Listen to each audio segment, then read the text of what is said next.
Hola a todos, Dios les bendiga. Yo soy David. Yo soy Mafe. Y juntos somos Missio Dei.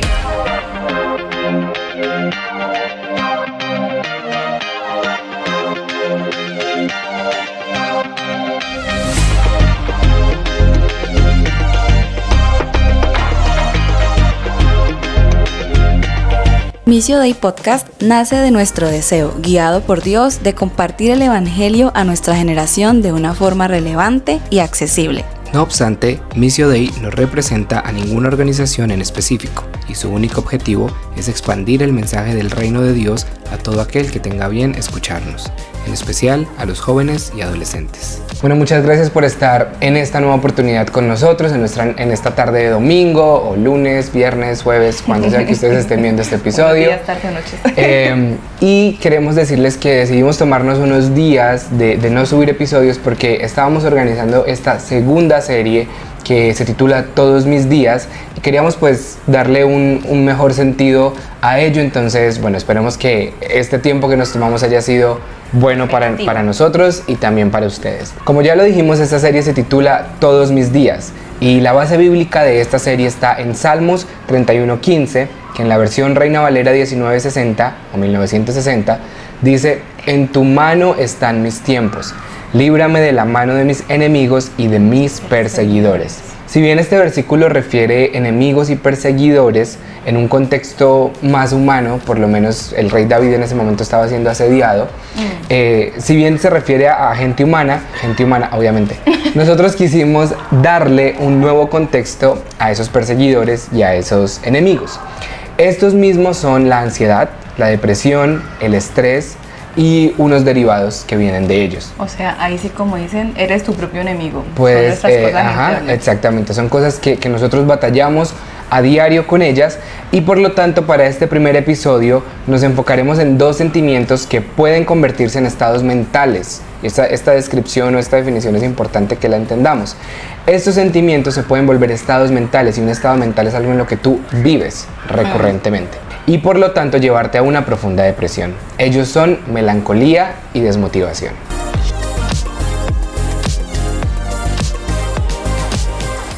Entonces ahora, para empezar, yo quisiera que Mafe nos cuente un poco a qué refieren la melancolía y la desmotivación. Bueno, primero que todo quiero decirles que la melancolía es distinta a la tristeza. O sea, en algunas cosas como que se parecen porque la tristeza es una respuesta emocional inmediata frente a algo que nos sucede, ¿cierto? Nos da una mala noticia y uno siente la tristeza. En cambio, cuando hablamos de la melancolía, tiene que ver con reflexiones muy profundas. Quiere decir que hemos estado pensando en ciertas cosas que nos llevan como a ese estado de profunda tristeza. Entonces es como esa similitud que uno es inmediato y el otro conlleva un proceso de pensamiento. Entonces, como la melancolía es similar a la tristeza, esto nos va a traer emociones de tristeza que es pero vaga, profunda, sosegada, permanente, y todo esto va a hacer que nosotros nos podamos quedar sin energía, que tengamos desgana o que seamos apáticos a muchas cosas. El origen de la melancolía tiene varias opciones que pueden ser físicas o morales. Entonces, en morales tiene mucho que ver con esas cosas que reflexionamos, ¿cierto? Y tú mencionabas una apatía, entonces es decir, la melancolía me podría llevar a un estado de apatía que puede estar ligado a una desmotivación. Sí. Entonces podemos ir ligando términos. Ajá, es como una cosa conlleva a la otra. O sea, pero puede suceder. Ajá, entonces alguien que está melancólico, claro, se siente desmotivado y se le dificulta mucho poder disfrutar de las cosas sencillas de la vida, ¿sí? Es decir, no estoy comiendo, no sé, un mute, entonces ya no va a ser tan, qué rico, porque, o sea, estoy en un estado en el que mis pensamientos sobre sucesos pasados o anteriores me tienen aquí como aburrido, ¿sí? Más o menos así. La desmotivación, que es la que se relaciona con la melancolía, es un estado interno, que es lo que ahí estaba diciendo, son estados. Importante definir aquí, o bueno, resaltar, que pues los estados no nos definen tampoco, simplemente es un estado. Como un pasar. Exacto. Y yo creo que, bueno, la desmotivación casi que se explica sola, ¿no? Es como no sentir la motivación o las ganas de lograr ciertas metas. Sería como una definición básica y sencilla. La desmotivación se caracteriza por la pérdida de entusiasmo y energía. y tiende al pesimismo y a la desesperanza. Es un estado interior que es limitante y puede llegar a bloquear el plano emocional. Dentro de sus causas puede estar el miedo, porque el miedo nos paraliza e impide que nosotros podamos avanzar porque pensamos en el futuro. También se origina por ausencia de metas claras o cambios de necesidades o un aburrimiento crónico. Y algo curioso que encontré, que se lo voy a leer, es que existe dentro de los tipos de desmotivación una que es existencial. Entonces son como esas crisis existenciales que pueden tocar muchas áreas de nuestra vida, ¿cierto? La laboral, la educativa, de pareja, de familia, y pues lo que tiene que ver con nuestros valores morales. Entonces, si se fijan, ambas tienen algo que ver con el pasado. Y yo creo que este episodio, como es todos mis días, es todos mis tiempos, la melancolía y la desmotivación tienen mucho que ver con nuestro pasado, con cosas que nos pasaron, que asociamos que, digamos, no vamos a alcanzar algo porque es que en el pasado me pasó, o en el pasado no me pasó, o en el pasado no hice, sino que de alguna manera venimos cargando cosas que siguen afectando y que siguen reflejando en nuestro comportamiento, que hay cosas pues sin resolver de antes. Entonces, cuando tú mencionabas, digamos, tanto la melancolía como la desmotivación tienen una base o pueden tener una base en el pasado, pensaba, digamos, que tanto la melancolía como la desmotivación son emociones, como dijimos al principio, y esto sí quisiera que quedara muy en claro, son emociones que si no se manejan bien, si no se gestionan, pueden volverse estados mentales. Y salir de una emoción es un poco más fácil que salir de un estado mental. Porque en el estado mental no solamente está afectando cómo tú te sientes en el momento, sino también cómo actúas alrededor de. Y es todo el tiempo. Si queremos llevarlo a un plano muy clínico, podríamos hablar de que literalmente estos estados pueden afectar nuestra parte cognitiva, fisiológica. O sea, el cerebro es real, o sea, nosotros no lo vemos, pero allá por dentro hay muchas áreas que se estimulan o se duermen, por decirlo de alguna forma, ante ciertas eventualidades. Entonces es importante como ser conscientes de que es un órgano que no vemos y casi uno no le pone cuidado, pero sí le pasan cosas cuando tenemos cierto tipo de emociones. Y pues esto es tan viejo que en la Biblia también hay unas historias que tienen estos desenlaces, que se relacionan. Digamos, en la Biblia pues hay relatos de personajes que son hombres y mujeres de fe, que uno diría en qué momento, pero ellos también sufrieron de melancolía y desmotivación, y a eso queríamos traer pues un poco también este episodio, porque generalmente estos temas son un poco tabúes dentro de las comunidades cristianas, y si tú crees en Dios o confías en Dios, entonces no debes sentir tristeza, desmotivación, melancolía y demás. Por ejemplo, un gran referente es Job, y creo que todos que conocemos acerca de la Biblia, si sea un poco, sabemos un poco la historia de Job. ¿Sí? Job tenía mucho, Dios le quitó o permitió que se le quitara todo y Job quedó sin nada. O sea, literalmente todo es todo. Job tenía hijos, ganado, dinero, esposa, era respetado, era venerado, esposa, salud, etcétera, etcétera, la salud. Y Dios dijo, vamos a permitir que Job pase por todo esto. Entonces, me pareció muy interesante el caso de Job, porque en un momento de desesperación Job incluso maldijo el día en que él nació. Y aquí quiero hacer un énfasis porque algo que me parece que es muy importante entender en toda esta gestión de emociones es comprender que va a haber momentos de crisis donde tú vas a decir cosas o a actuar de maneras que no eres tú, que no eres tú en sí, no te caracterizan, no eres tú.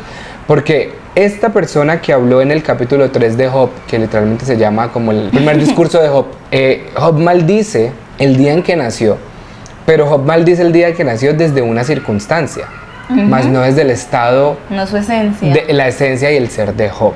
Y esto es muy importante entender porque a veces creemos que algo que decimos o hacemos en un determinado momento de nuestra vida ya nos define y somos eso, pero no somos eso. Y esas son mentiras que el enemigo trata de usar para engañar en nuestra mente que nosotros no somos hijos de Dios, porque no actuamos de una manera como un hijo de Dios actuaría. O como si perdiéramos el derecho de ser los hijos de Dios por sentir ciertas emociones y expresar ciertas cosas. Entonces, ahí vamos viendo.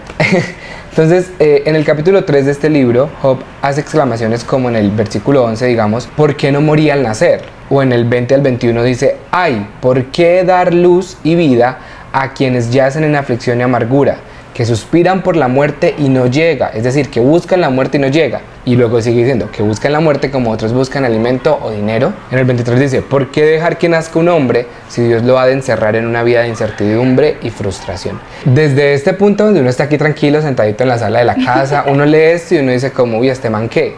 ¿Sí? ¿Verdad? Pero cuando uno reflexiona sobre circunstancias o momentos en los que uno ha estado en crisis, uno también ha pensado esto. Lo que pasa es que siento que a veces uno no tiene un recurso como tan amplio al expresar, o uno se contiene y no expresa. Pues yo diría que ya esta experiencia va diferente en cada quien. Yo por lo menos sí sé que hubo una época de mi vida cuando estaba adolescente, porque creciendo escuché muchas veces cosas acerca de por qué nací, ¿sí? O bueno, ¿cómo lo explico?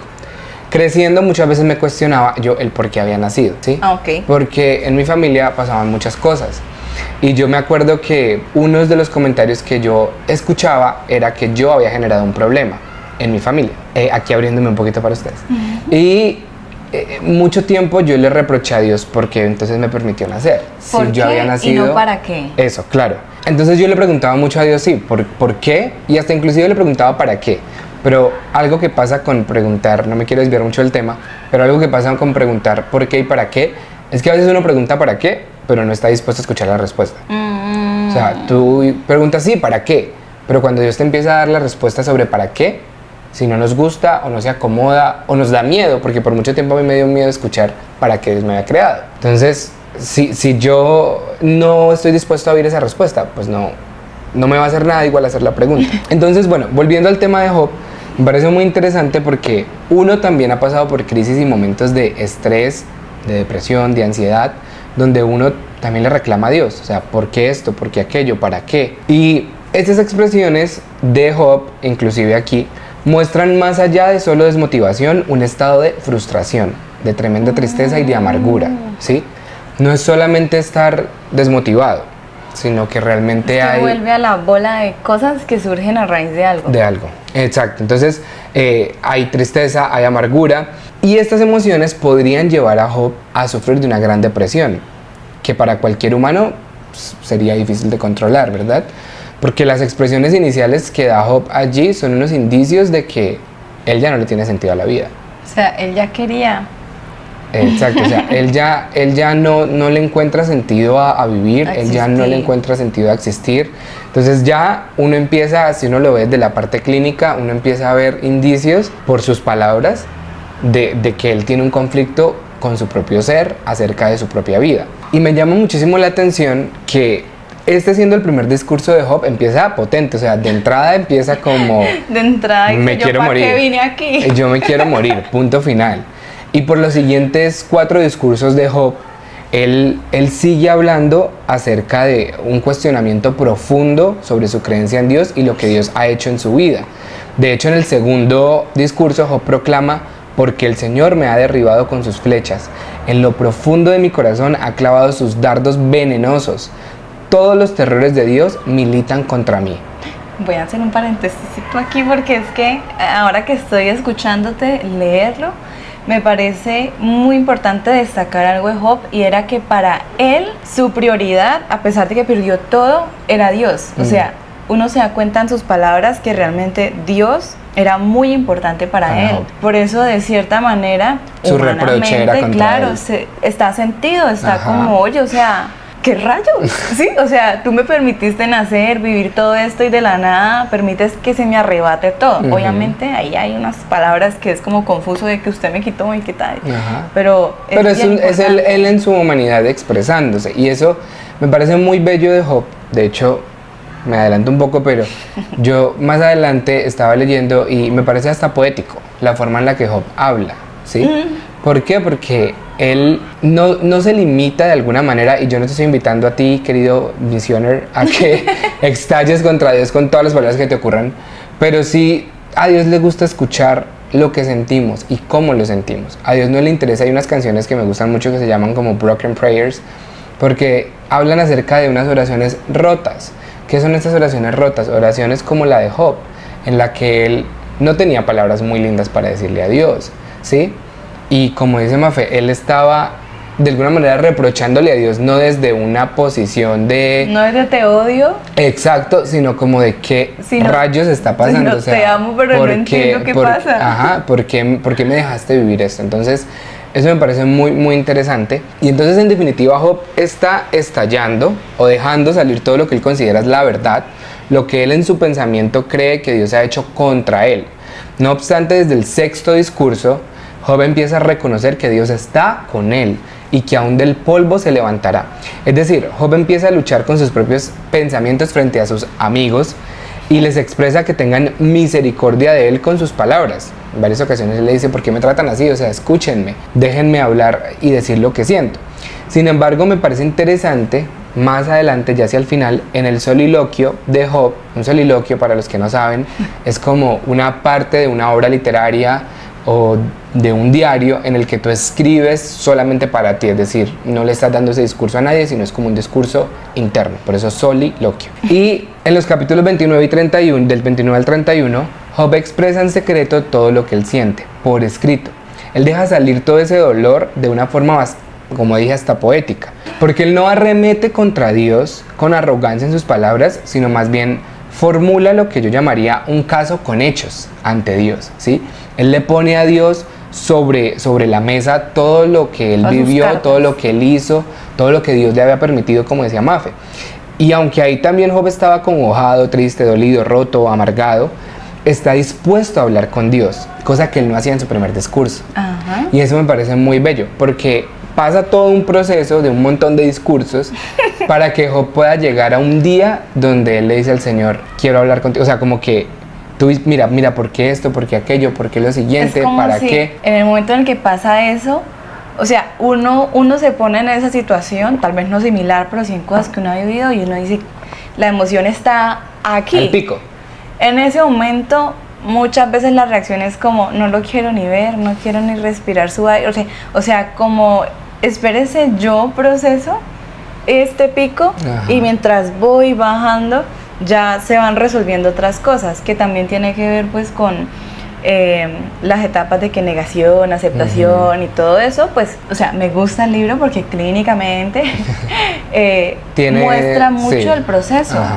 O sea, y es un desarrollo bonito y sano. Y sano. Ajá. Es verdad. Y de alguna manera u otra, aquí vemos, digamos, en este viaje de Job con la melancolía y la desmotivación, ya que en un momento de su soliloquio, inclusive Job expresa: ¿cómo extraño aquellos tiempos en que Dios cuidaba de mí? Entonces, en ese momento vemos un poco esa melancolía brotando del corazón de Job, como extraño aquel tiempo donde Dios y yo estábamos juntos, donde Dios y yo compartíamos todo, donde Dios me permitía vivir estas experiencias muy bonitas. Y seguramente tuvo dificultades y él sintió que Dios estaba con él. Solo que esto fue tan inmenso que él dijo: me he botado. No, y es que me parece bonito porque él sigue mencionando instancias del pasado, sí, en las que él era verdaderamente feliz. Tenía todo, era respetado, venerado. Y luego menciona todo lo malo que le ha sobrevenido y la consecuencia a causa de ello, pues que es el desprecio, la burla de inclusive sus conocidos. Es que ahí se rescata y se resalta la importancia de tener una buena red de apoyo. O sea, en esos momentos, tristemente, es donde uno se da cuenta quién es el que está al lado de uno. Porque si no, nos puede pasar como le pasó a Job, aunque hay una persona que se rescata, ¿no? Después la mencionamos. Pero el resto era como, es que eso le pasó porque usted es un pecador, porque usted hizo esto, porque usted no pagó, porque usted... Ay, así no funciona el corazón de Dios. Y aunque Job estaba en un error, porque no defendemos pues siempre como el cuestionamiento de Job en el sentido de que él tenía la razón, pero aunque Job estaba en un error, pues viéndolo humanamente, ¿no? y espiritualmente, pues él estaba como arremetiendo contra Dios, sin dejar tampoco como a Dios hablar y sin tampoco dejar como, o sea, como te digo, él estaba preguntando el por qué y hasta de pronto el para qué, pero sin querer escuchar una respuesta verdaderamente. Entonces, ¿qué pasa? Que aunque Job estaba obrando de alguna manera pues mal, los amigos, aunque le quisieran hacer reconocer un error, no lo hacían desde una posición de escucha, como de amabilidad, de acompañamiento, ¿sí? Sino era más bien como reprochemos y arremetamos, y entonces eso ya tampoco es una buena técnica. Exacto. Cuando tú quieres ayudar a alguien sacarle todas las cartas sobre la mesa de algo que no viene al caso, o que si viene al caso tiene que ver con el tema, no es la forma en la que uno realmente puede ayudar. Y para eso, dos cosas. Primero, para eso, uno pregunta, ¿sí? Si yo veo que alguien está mal, yo le digo, ¿quieres que te acompañe? Tú me dices sí. Yo te voy a decir, listo. ¿Quieres que te escuche solamente o quieres que te escuche y te hable de algo? Ya. Si me dice no, solo escúcheme, bueno, yo solo voy a escuchar. Y si en un momento dice no, hábleme, pues le hablo. O si tú sientes realmente de parte de Dios hablar. Exacto. Que eso fue lo que le pasó a Liu. Él tenía todo guardado y quería hablar, pero como era el menor de todos, él dijo, voy a esperar hasta mi momento, y pudo hablar. Pero para no adentrarnos ahí hasta el momento. Eso, pero entonces quiero decir otra cosita así rápido. Dios es muy lindo porque Él nos dio la capacidad de pensar y de hablar. O sea, Él nos dio una combinación ahí muy, muy chévere, porque Él, como les digo, Él funciona muy distinto a como nosotros pensamos, ¿cierto? Si alguien de pronto se expresa como Job se expresó hacia nosotros, uno queda como, ay no, pues váyase, o sea, entonces si ya no le sirvo, pues me voy, ¿cierto? Pero Dios es como tan raro en un buen sentido que Él entiende todo eso y no se queda con la expresión, sino que Él es consciente de que estamos pasando por un momento y que de igual manera para nosotros poder sobrellevarlo y llegar a un punto bien, necesitamos sacarlo, o sea, porque si nos quedamos con todo por dentro, nos acabamos ahí. Y también hay historias como Judas, que él tenía tantas cosas, no las sacó, ¿y qué pasó? Arremetió contra su vida. Y bueno, así como Job, tenemos otros casos en los que pues no quiero ahondar por el tiempo, pero los quiero mencionar. Les voy a leer rápidamente. Por ejemplo, Elías huyó luego de su victoria contra los profetas de Baal porque Jezabel quería matarlo. Y en un momento de desesperación, desmotivación y tristeza, le pidió a Dios que tomara su vida. Por otro lado, David, quien en múltiples ocasiones expresó en los salmos el desdén, la ansiedad, el dolor que sentía por distintas situaciones, desde huir de Saúl al desierto, hasta la pérdida de un hijo concebido a raíz de un pecado, entre otras instancias. Moisés también se sintió incapaz de liderar al pueblo a través del desierto, y en Números 11:15, él le pide a Dios que le dé fin a su vida. Tenemos ya dos personajes que directamente le dicen a Dios, quítame la vida, o sea, ya no quiero vivir más. Y también tenemos a Noemí, quien a raíz de este dolor y amargura que ella sentía en un momento de la vida, se cambió inclusive su nombre a Mara, que significa amargura. Entonces vemos personajes de la Biblia que Dios luego levantó de esos momentos y los rescató, inclusive el mismo Job, y los puso en alto, pero que también tuvieron que pasar por valles, que también tuvieron que enfrentarse a situaciones duras, donde se sintieron tristes, melancólicos, amargados, desmotivados, y esas emociones, volvemos y decimos, muy mal gestionadas, los podían llevar a puntos de quiebre en sus vidas.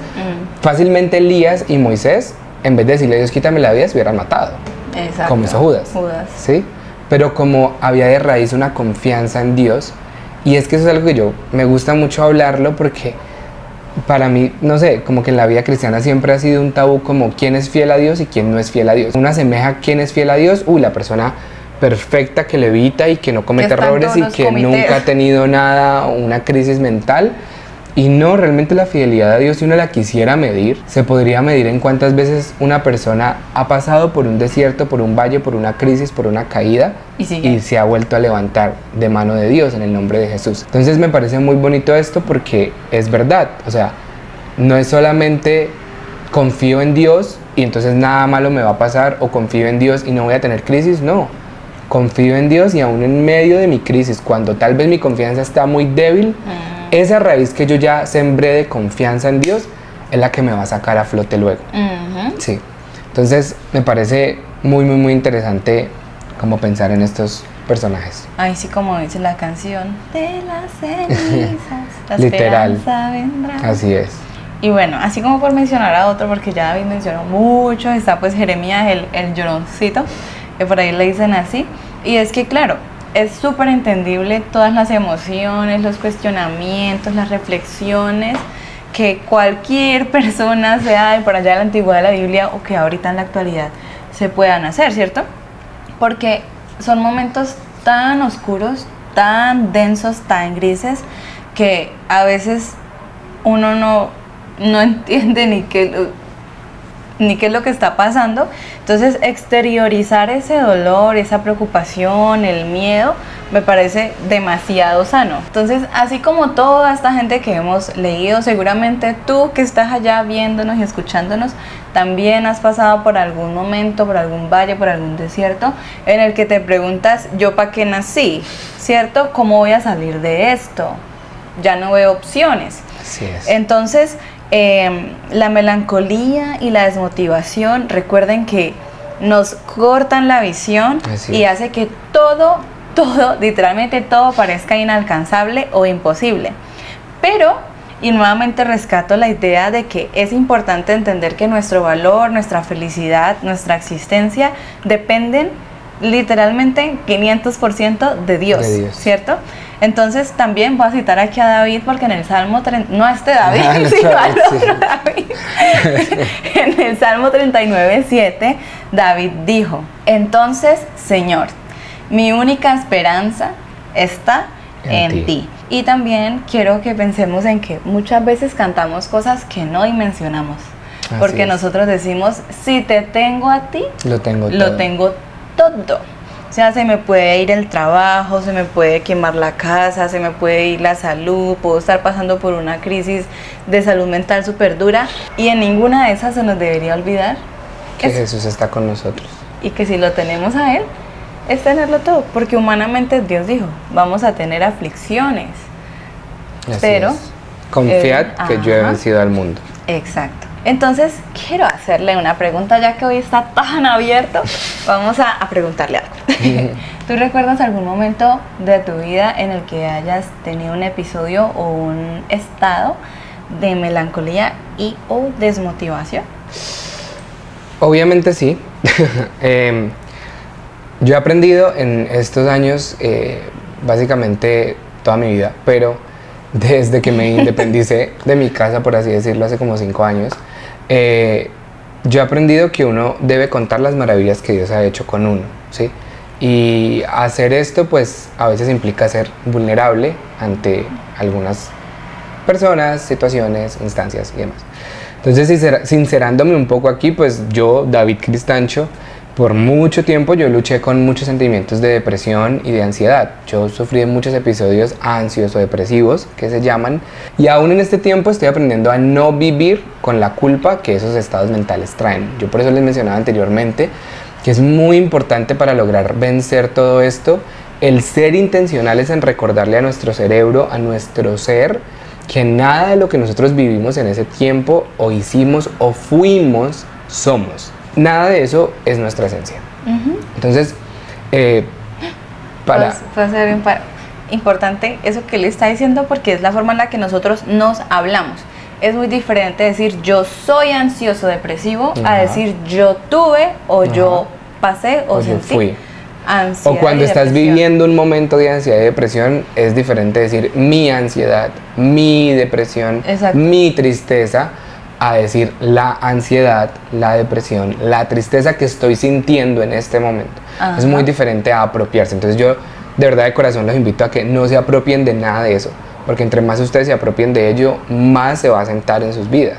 Y más bien apropiarse de lo que dice Dios sobre, ahí sí como la canción, yo soy libre, soy hijo, soy aceptado, soy amado, porque esa forma en la que yo también le hablo a mi cerebro, es la forma en la que mi cerebro se acomoda, los comportamientos para que yo actúe.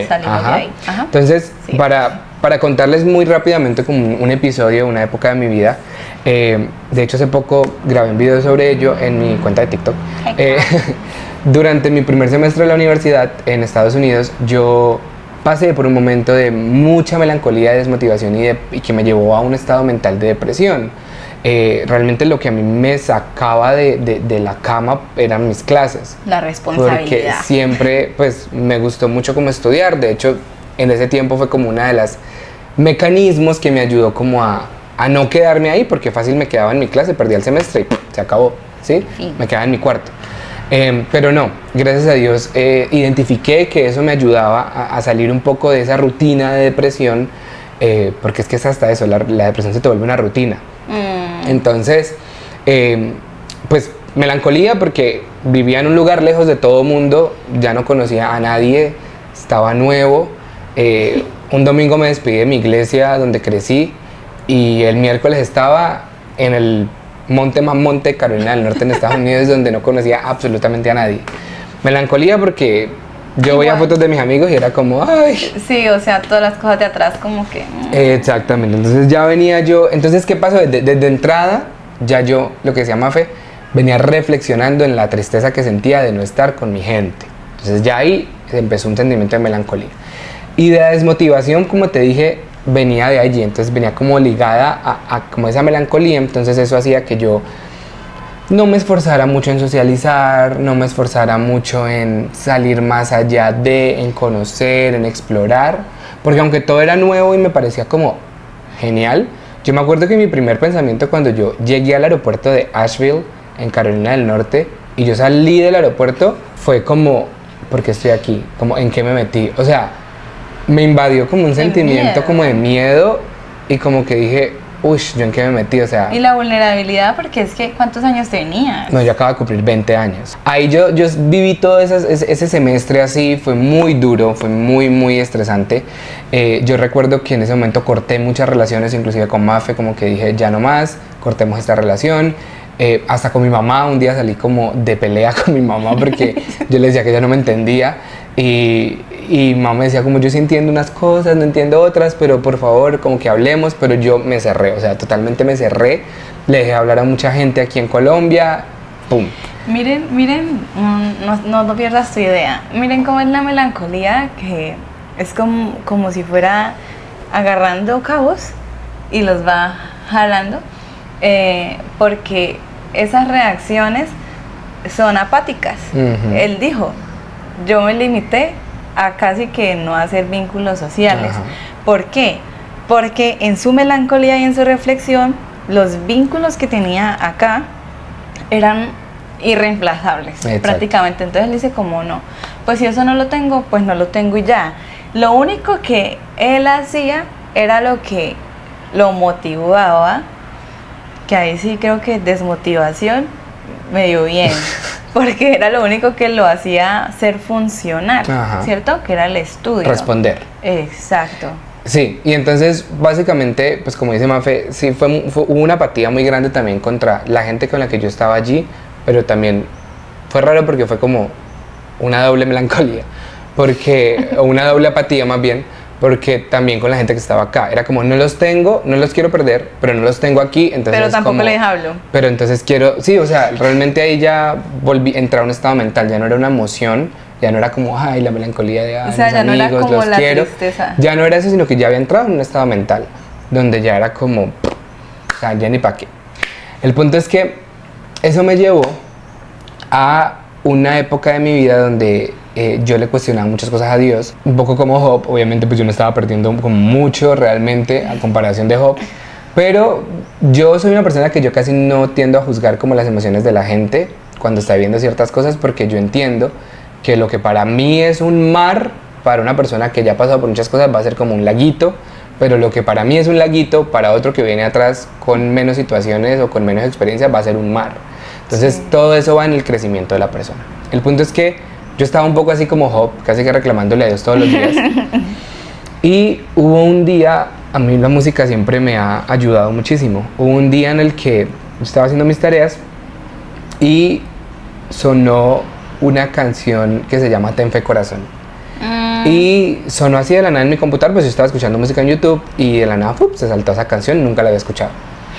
Cuando empecé a escuchar la letra de la canción le puse como mucho cuidado. Inmediatamente fue como un sentimiento como de tanta tristeza, o sea, literalmente fue como un hopsazo en ese momento, porque fue tanta tristeza que yo me arrodillé, o sea, me tiré al piso, me arrodillé y le dije al Señor como, pero ¿por qué? O sea, ¿por qué? Porque estoy aquí. O sea, tú me estás diciendo ten fe, confía, espera, pero yo no veo una salida y es como, ¡ah! O sea, cuando uno está ahí es como tan difícil. Y yo me acuerdo que, o sea, pasó ese día, bueno, lloré, me desahogué, desahogarse es súper importante, pero llorar y sacarlo es muy importante porque... Como digo a los pacientes, lo que la boca calla, el cuerpo lo grita. Exactamente, y realmente así tú en ese momento no salgas directamente de ese estado, pero que tú no lo reprimas todo es súper importante, muy importante. Entonces, bueno, yo me desahogué, seguí con mi día a día, pero yo seguía cargado. Yo venía de trabajar en la iglesia prácticamente 7 días a la semana, 24/7, y llegar a un lugar donde yo iba a la iglesia escasos domingos porque no daba, o sea, era lejos. Allá solamente la iglesia se reunía los miércoles y los domingos, el hermano solo me podía recoger los domingos. Fue una experiencia bastante dura, y yo me acuerdo que llegando diciembre yo le dije a Dios, no más. O sea, yo dije, hasta aquí fue esta guachafita, se acabó. O sea, yo dije como, ya no puedo más. Una vez es muy atrevido con Dios, pero fue muy lindo la respuesta de Dios, que fue con un lazos de amor, porque yo dije, voy a ir este domingo previo a que terminara como el semestre. Yo dije, voy a ir a despedirme. Yo dije, voy a ir a despedirme de Dios. Muy decente tu parte. Y yo me acuerdo que le dije al hermano, se me olvida el nombre en ese momento, cómo llamaba él, pero yo le dije, ¿cómo me puedes recoger? Y me dijo, como, sí, no hay problema, no sé qué. Bueno, en ese momento yo asistí a la UPC y llegué, y el pastor predicó, si no estoy mal, predicó como algo así como cuidado con los perros. Y yo estaba como, ok, escuchando. Siempre pues he tratado de ser muy receptivo ante la palabra de Dios. Y estaba escuchando, estaba tratando de hacer mi proceso como de desligarme, pero al tiempo ser respetuoso. Cuando en un momento o sea, había experimentado el mover del Espíritu Santo en esa iglesia las pocas veces que había ido, pero en ese momento el Espíritu Santo se derramó de una manera profunda. Y cuando yo menos, o sea, si yo les digo de una experiencia en la que yo no supe qué pasó, por un momento fue en esa, porque yo estaba en mi silla, cuando de la nada yo estaba en el altar. ¿Estabas atrás?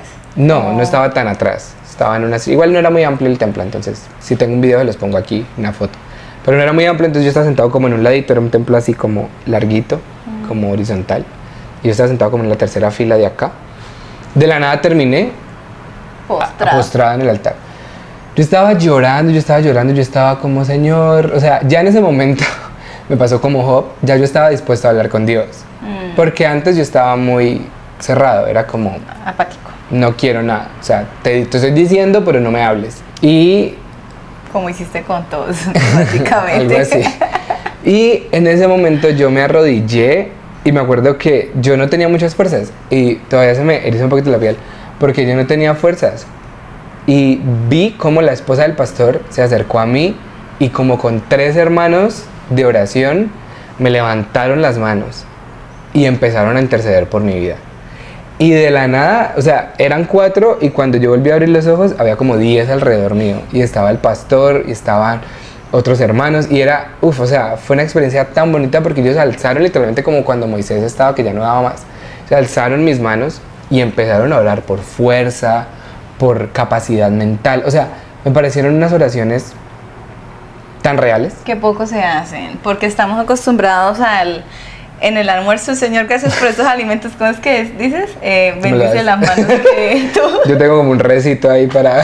No lo voy a contar todavía, pero luego los cuento. Tengo como un recito para el almuerzo. Uno está acostumbrado a eso, o cuando uno va a dormir como, Señor, guárdanos en esta noche y casi como el televisión. Muy poco, sí, el día que ya pasó. El día que ya pasó y la noche que viene. Muy poco uno realmente entiende que esto es una guerra espiritual. Muy poco.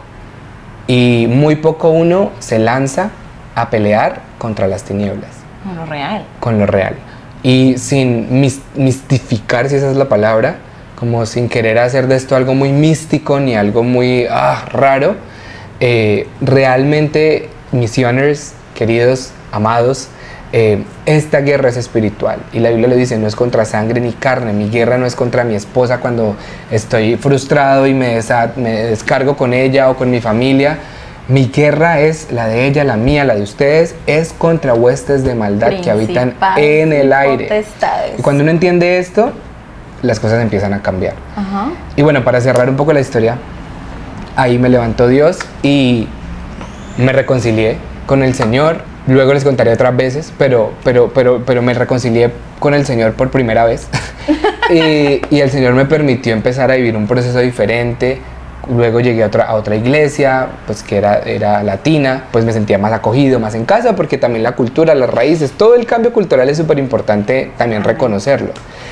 Y lo que iba a decir antes es que el enemigo siempre va a querer seguir recordándote y sembrándote pensamientos de duda. Yo me acuerdo que ya yo había pasado por esa liberación de mi mente, de ser libre, de poder entender que sí hay un futuro, porque es que cuando yo estaba en depresión yo estaba así, o sea, yo no veía nada. Uno de los pensamientos más recurrentes que yo tenía era: Dios me trajo a morir aquí. Era uno de los pensamientos más recurrentes. Y yo recuerdo que en un momento yo le dije al Señor: sí, o sea, tú me trajiste y me tiraste aquí y ya, me muero, ¿sí? Y luego el enemigo quiso utilizar esos pensamientos. Yo me acuerdo que una noche yo ya, después de ese episodio, ya en el 2020, antes de la pandemia, yo estaba en mi cuarto, yo estaba orando. Mira que gracias a Dios, es que luego les contaré toda mi experiencia universitaria, pero gracias a Dios yo casi siempre viví solo en mi cuarto. Entonces siempre me daba el tiempo de orar, de hacer mis devocionales y demás. Y yo estaba en mi cuarto, yo estaba orando, cuando hubo un pensamiento, pero, o sea, fue así como si llegara una flecha así, ¡pah!, y se clavara aquí en la mente, y me dijo como: jamás en la vida vas a volver a ver a tu mamá. Y en ese momento la atmósfera de mi cuarto cambió totalmente. O sea, el enemigo venía con toda, y se clavó aquí, era: jamás vas a volver a ver a tu mamá, ella se va a morir y tú no la vas a volver a ver. Cuando eso llegó, yo empecé en ese momento una batalla espiritual, a pelear, a reprender. Yo invocaba el nombre de Jesús y yo clamaba por la vida de mi mamá, clamaba por mi vida, porque el enemigo estaba, pero así, o sea, esto se acabó, esto está así, o sea, ya no más, ya no más, ya no más. Hubo un momento en el que yo sentí la fuerza y el poder del Espíritu Santo y me paré en un punto fijo del cuarto, y yo miraba hacia ese punto y yo le decía: en el nombre de Jesús, te vas de aquí, porque tú no perteneces a este lugar ha sido consagrado para Jesús, porque era mi habitación, era mi cuarto de intimidad con Dios. Y yo me acuerdo que, o sea, fue una batalla literalmente espiritual que terminó en un momento de adoración.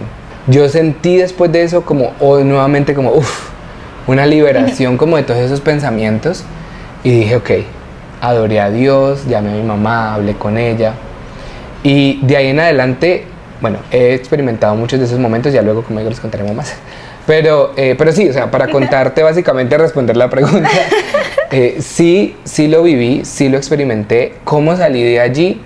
O sea, yo aquí les puedo decir a ustedes 1000 ideas y miles formas, pero inicialmente es con esa confianza que yo había depositado en Jesús.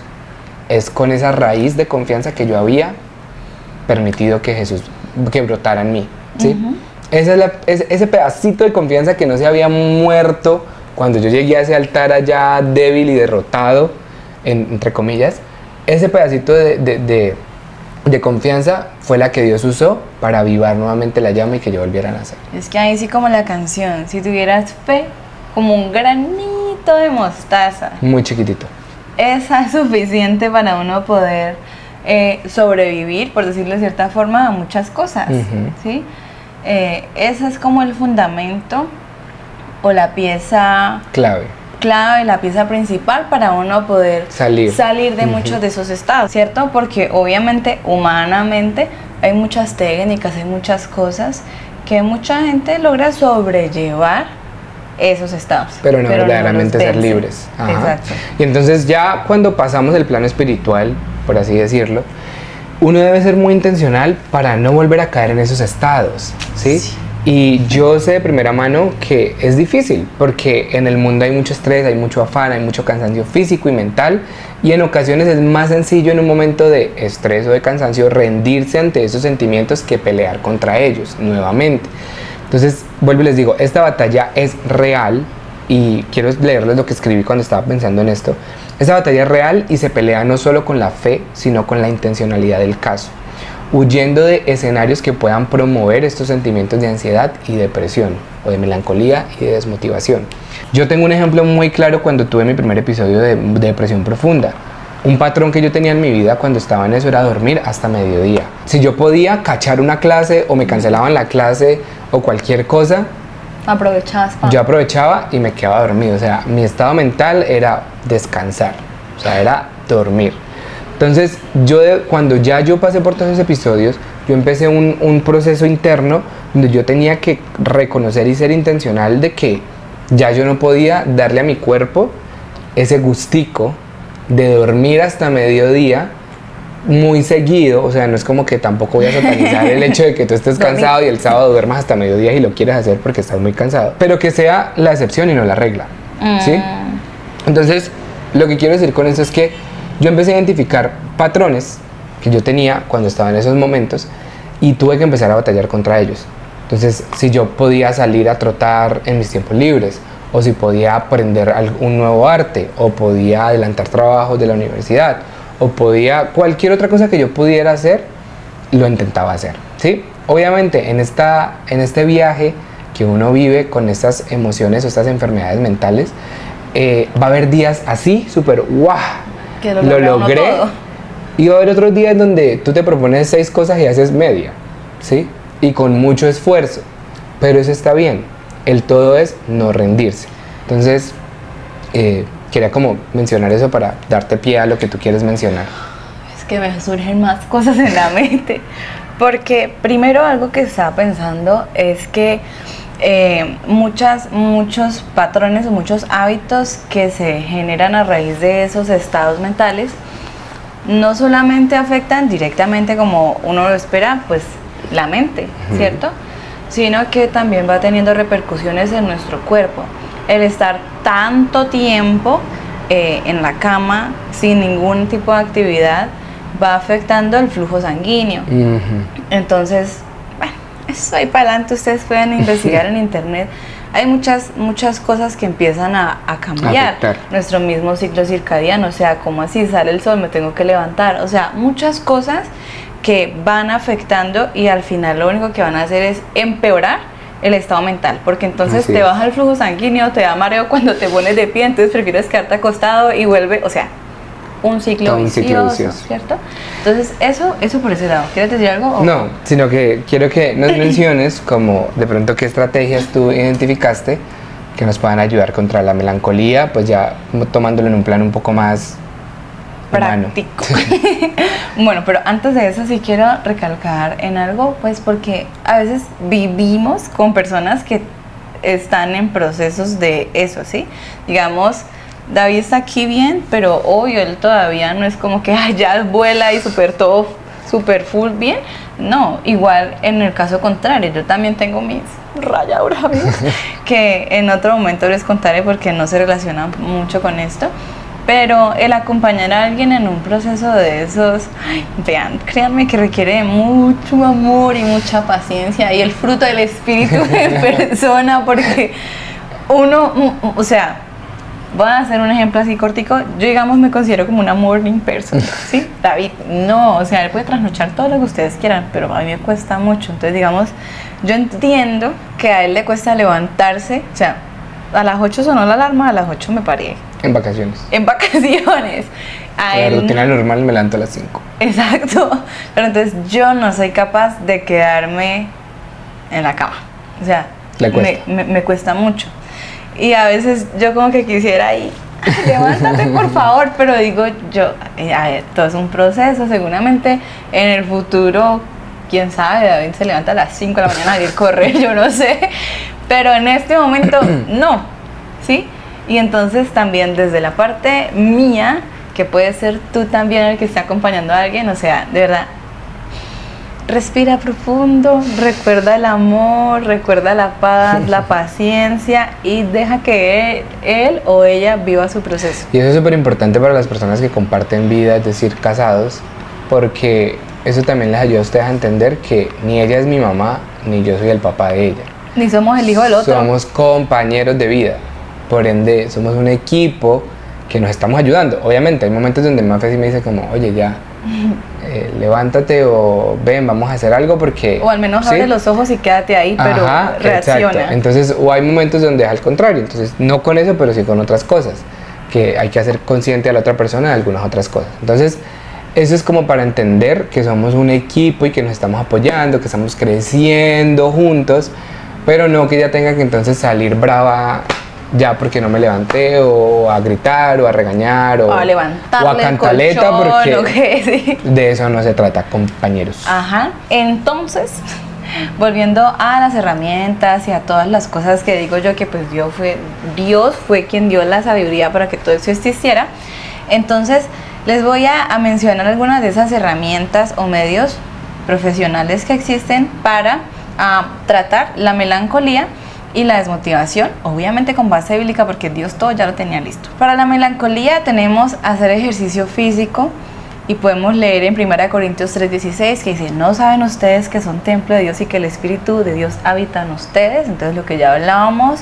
Lo otro es conectar con la naturaleza. En Salmos 19:1 dice: los cielos proclaman la gloria de Dios y el firmamento despliega la destreza de sus manos. Es esa capacidad de admiración que nos saca también de esos estados. Lo otro es establecer unas rutinas diarias, que era lo que decía David, que él tenía como sus listas de pendientes, toda la cosa, y en Eclesiastés 3:1 lo recalca. Todo tiene su momento oportuno, hay un tiempo para todo lo que se hace bajo el cielo. También está practicar la meditación, que bueno, en nuestro caso podría ser la oración, o uno sentarse así en silencio y pensar como, aquí estoy. En Salmos 46:10 dice: quédense quietos y reconozcan que yo soy Dios. Y acá tengo la nota del personaje que mencionamos del libro de Job, que se llama Eliú. Es un muchachito que, bueno, yo digo muchachito, pero quien vaya a ver, pero era el más joven de los amigos de Job, y durante casi todo el libro él no dice nada, hasta el final, cuando ya él habla con sabiduría. Entonces ahí también dice que no en tener canas significa que uno es sabio, sino que viene de otra forma. Así es. Entonces sí, Eliú se mantuvo en silencio, en quietud, en calma, hasta que ya luego habló de manera sabia. Es un momento de hablar. Ajá. Y luego para la melancolía también tenemos el expresar emociones creativamente. Entonces en el libro de Job vemos que él escribió de forma poética su soliloquio. David ahorita en todo lo que habló de la música, porque a veces no expresamos, sino que otras palabras de otros nos ayudan a canalizar lo que estamos sintiendo. Y la música es un arma de guerra, eso sí. Exacto. Uf. Y aquí dice, Salmos 96:1, canten al Señor una canción nueva. O sea, todo el tiempo hay que estar creando cosas y que toda la tierra cante. Para la desmotivación también hay unos puntos. Y el primero es que hay que dividir las grandes metas en pequeños pasos, porque a veces tenemos una meta así y no sabemos cómo saltar de aquí a allá. Entonces hay que desglosarlo en pasos. Y también es importante, como dice en Proverbios 16:9, el hombre propone el plan, pero el Señor dirige sus pasos. Entonces acá, importante, muchachos, orar y decirle a Dios: bueno, ayúdame a llegar hasta allá, ¿cierto? Luego, algo que es muy cliché, pero es cliché porque es real, es mantener una alimentación balanceada. Dice en 1 Corintios 10:31, hagan todo para la gloria de Dios, sea que coman, que beban o que hagan cualquier otra cosa. Hay otro que también es como, ay, pero siempre dicen eso, pero sí, establecer buenos hábitos del sueño, o sea, como una higiene del sueño. Es importante. Muy importante. Y aquí, bueno, para que cuando se vayan a dormir digan: en paz me acostaré y así mismo dormiré, porque solo tu Jehová me hace vivir confiado. Salmos 4:8. Hay otra cosa que se ha vuelto muy cliché, de hecho hasta venden diarios de gratitud, pero sí, dar gracias es parte fundamental para un proceso de estos. De salir de estos procesos. Y Mafe menciona pues la palabra cliché. Yo quiero hacer como una aclaración súper rápida, y es que tristemente se vuelve en cliché porque como la psicología moderna trata de utilizar esto sin entender que ya trae una raíz bíblica. Es decir, la Biblia, como dijimos en episodios anteriores, Dios deja un manual bien escrito de todo lo que nosotros como cristianos debemos vivir y ser y experimentar. Entonces es muy importante reconocer que ese cliché que Mafe dice no es un cliché de la Biblia, sino es un cliché de la sociedad, de la vida, pues, que hemos creado en este tipo de prácticas. Entonces la gratitud en sí es muy importante. Y la gratitud dice en 1 Tesalonicenses 5:18, den gracias a Dios en toda situación, porque esta es su voluntad para ustedes en Cristo Jesús. Y el último punto que está para la desmotivación es una búsqueda de apoyo social. Y aquí nuevamente hablamos de Job, porque él estaba rodeado de mucha gente, pero ¿quién era esa gente? O sea, ¿qué calidad de personas eran las que lo estaban recibiendo? Rodeando. Exacto. Entonces, en Eclesiastés 4, del 9 al 10 dice: más valen dos que uno, pues mayor provecho obtienen de su trabajo. Si uno cae, el otro lo levanta. Casi siempre se usa como para la gente que se el matrimonio, pues. Pero también aplica en las redes amistades. sociales, súper importante, sí. Uno debe tener amigos que lo acerquen a Jesús. Nomás es el ejemplo de los amigos que llevaron a Jesús, que llevaron al enfermo a Jesús y lo metieron sí, desde arriba claro. de la casa. O sea, ese es el tipo de amistades a las que uno debería apuntarle en Jesús. Exacto. Y ahí se cumple literal. Si uno cae, el otro lo levanta y demás.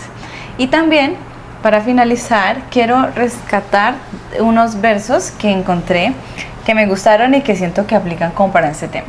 El primero es Isaías 41:10, para que recordemos siempre. Dios dice: no temas, pues yo estoy contigo, no te desanimes, yo soy tu Dios, yo te fortaleceré, yo te ayudaré, yo te sostendré con mi mano triunfante. Otro es Josué 1:9, que ese es bastante conocido y dice: sí, esfuérzate y sé valiente, no temas ni desmayes, porque el Señor tu Dios estará contigo donde quiera que vayas. Y en Mateo 11:28 nos dice: vengan a mí todos los que estén cansados, afligidos, y yo los haré descansar. Y vean que ahí están casi, no todas, pero muchas emociones que se sienten en estos estados, ¿no? Sí, y bueno, pues realmente queremos que ustedes también nos cuenten en los comentarios si ustedes han vivido o están viviendo algo de estas emociones o de estos estados, cómo lo han superado.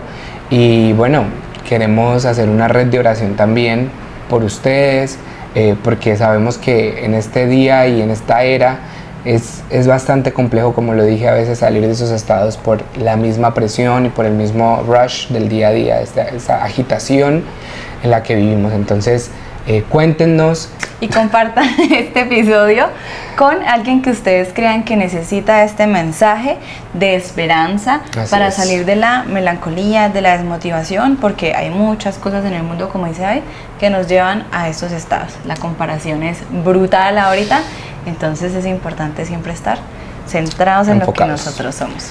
Bueno, pues muchas gracias por habernos escuchado. Esperamos que haya sido bendición para ustedes. Próximo episodio va a tratar acerca de la inmediatez y el estrés. Ya vamos con el segundo estado, por así decirlo. El primero fue del pasado, que son sentimientos arraigados al pasado. Ese sería el presente. Ese sería el presente.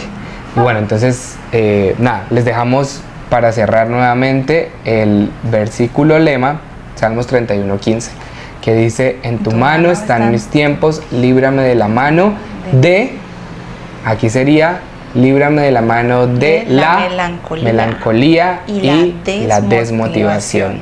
Entonces, que Dios les bendiga a todos, muchas gracias, nos vemos en una próxima oportunidad.